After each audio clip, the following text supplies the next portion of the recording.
오늘 하나님의 말씀 요한복음 4장 28절로 30절 그리고 39절 이렇게 나눠서 보도록 하겠습니다. 제가 읽습니다. 여자가 물동이를 버려두고 동네로 들어가서 사람들에게 이르되 내가 행한 모든 일을 내게 말한 사람을 와서 보라. 이는 그리스도가 아니냐 하니 그들이 동네에서 나와 예수께로 오더라. 39절입니다. 여자의 말이 내가 행한 모든 것을 그가 내게 말하였다 증언하므로 그 동네 중에 많은 사마리아인이 예수를 믿는지라. 아멘. 하나님께서 예수 그리스도를 이 땅에 보내주셨고 또 보냄을 받으신 예수님께서는 하나님께서 원하시는 뜻이 무엇인지를 정확하게 아시고요. 그 선하신 뜻에 순종하시고 하나님과 동역하시는데 온전히 집중하셨습니다. 그래서 온 땅의 구원의 문이 다 열려야 하는데 지금 사마리아는 유대인들이 꺼리는 곳이거든요. 예수님께서는 유대와 사마리아의 관계를 너무나도 잘 아시기 때문에 그러면 어떻게 이 사마리아 땅에 예수 그리스도의 구원의 복음을 전할 것인가? 이것을 생각할 때 아직은 제자들도 할 수가 없는 겁니다. 사람이 뛰어넘기에는 너무도 높고요. 견고한 벽이기 때문에 예수님이 뚫으셔야만 지속적인 구원 역사가 일어날 수 있는 거예요.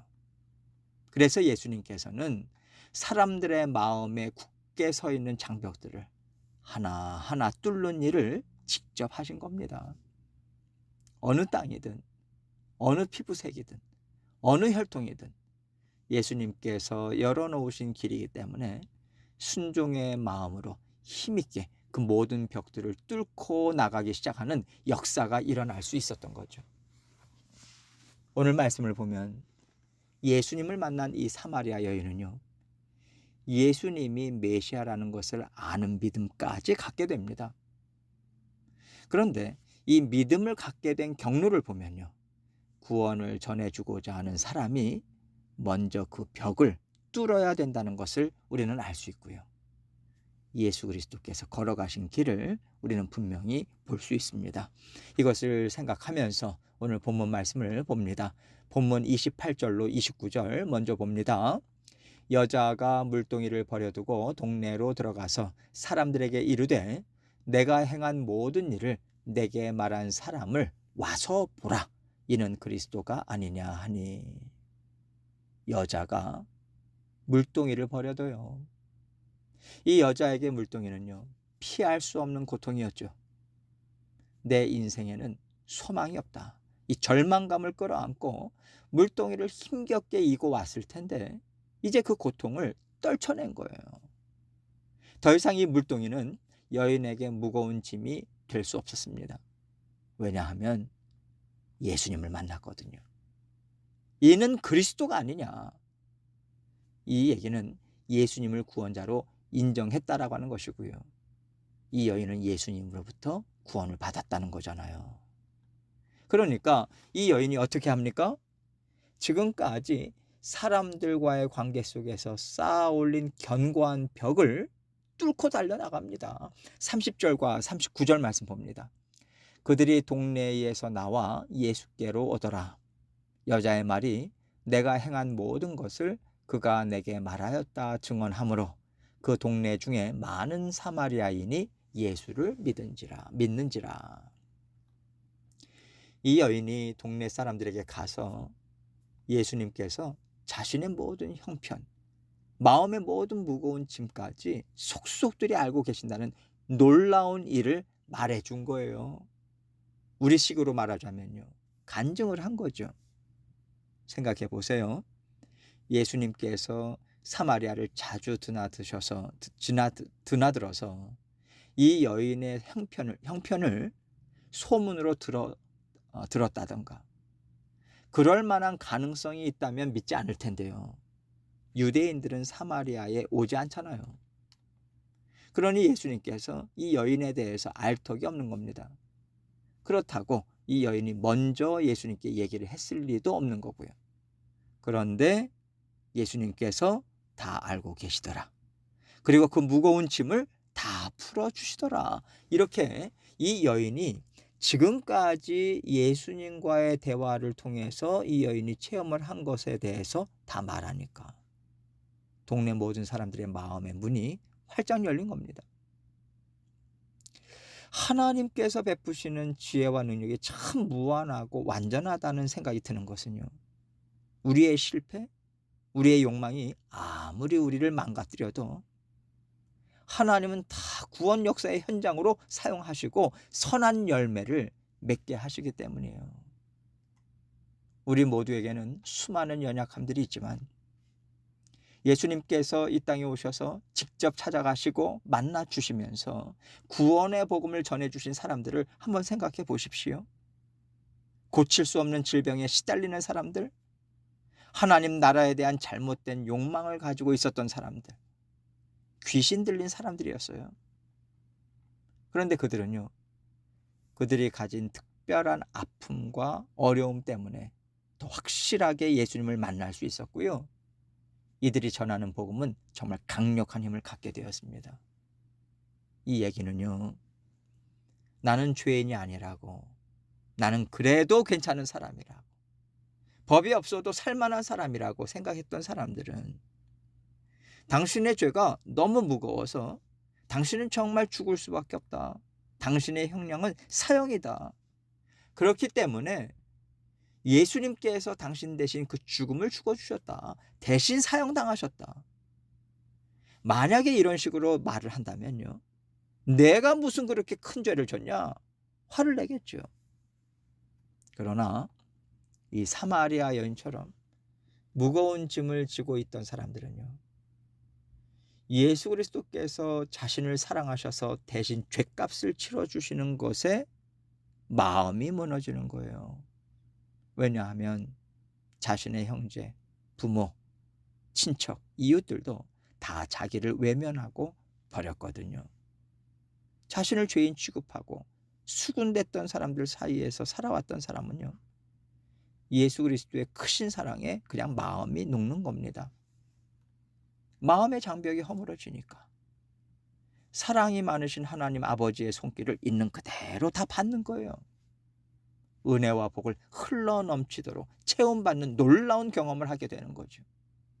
그럴 때 구원에 대한 감사와 감격과 기쁨과 만족, 해방감, 진정한 자유는 세상의 그 어떤 것으로도 살 수 없는 최고의 가치가 있는 것이다.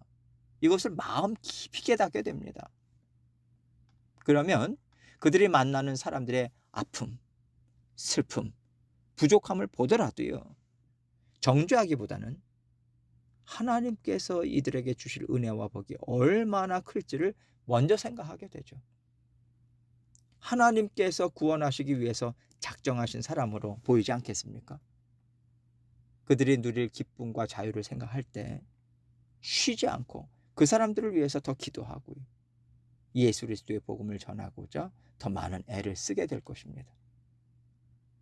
하나님은 공평하신 하나님이세요. 이 땅에서 연약하면 연약할수록 하나님께서 부어주시는 은혜를 더 잘 받을 수 있는 마음밭을 하나님은 또 허락해 주시거든요. 그리고 하나님은 공평하신 하나님이시기 때문에 얼마나 놀라운 구원의 은혜를 경험했든지 간에 그거와 상관없이 받은 은혜와 복을 내가 얼만큼 소중하게 여기고 있는가, 얼만큼 받은 은혜를 의지하면서 살아가는가, 이것에 따라서 구원 이후의 삶이 달라지게 돼요. 달라지게 하세요. 아무리 큰 은혜와 복을 받았어도 소중하게 여기지 않고 변질된다면 그 사람 또한 어쩔 수 없는 거예요. 그렇다면 우리 인생의 가장 중요한 것이 무엇이겠습니까? 문제 해결을 받는 것도 정말 소중하지만 하나님께서 부어주시는 은혜와 복을 얼마나 지속적으로 소중하게 여기고 그것을 나의 삶에 가장 가치 있는 자산으로 여기면서 은혜를 더 의지하고 더 풍성히 누리며 살고자 애를 쓰는가, 이것이 우리 인생의 꽃을 피우고 열매를 맺는 삶을 결정짓는 겁니다.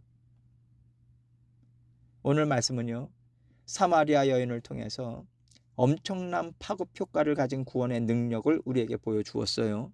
그러나 우리는 이미 구원받은 하나님의 자녀들로서 이제는요, 어떤 강력하고 충격적인 변화나 감동이라든가 감격을 찾을 것이 아니라 엄청난 은혜와 복을 이미 나에게 주셨음을 계속해서 깨닫고 내가 놓쳤던 것은 없는가 다시 찾아내고 더 풍성하게 누리는 삶에 집중하는 일이 인생을 결정짓는 과제로 남아있다는 것을 우리는 생각할 수 있어야 돼요.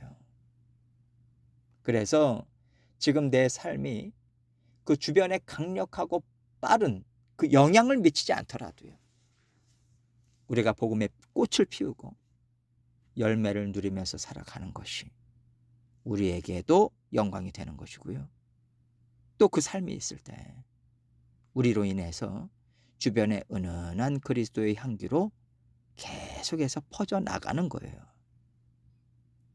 감미든 구원의 강력한 기쁨, 만족, 능력이 세상의 벽을 허물면서 파급 효과를 주면서 치고 나가고 또 오래 믿은 하나님의 자녀들로부터는 그리스도의 향기가 은은하게 지속적으로 퍼져나가서 온 동네가 그 향기로 인해서 즐거워하고 기뻐하고 향기 안으로 들어오는 놀라운 역사가 계속해서 우리 가운데 있을 때 하나님의 나라는 힘있게 펼쳐져 갈 겁니다. 우리가 지금 어떤 은혜와 복 안에 있는지 서로 다르겠지만 받은 은혜를 소중하게 여기고 그 안에서 기뻐하고 즐거워하며 누리는 것을 우리는 추구해야 돼요. 하나님께서 어떻게 일하시는지를 생각하면서 신선하고 파급력 강한 것만이 아니라 그것 못지않게 내가 감당해야 되는 영향력이 있다, 이것을 생각한다면 우리가 서로를 존중하면서 함께 살아갈 수 있지 않겠어요? 하나님은 이 모든 역사를 다 들어 사용하신다는 것을 말씀을 통해서 다시 한번 기억하고 구원의 은혜를 사모하며 날마다 전진해 나가는 저와 여러분이 되시기를 주님의 이름으로 축원합니다.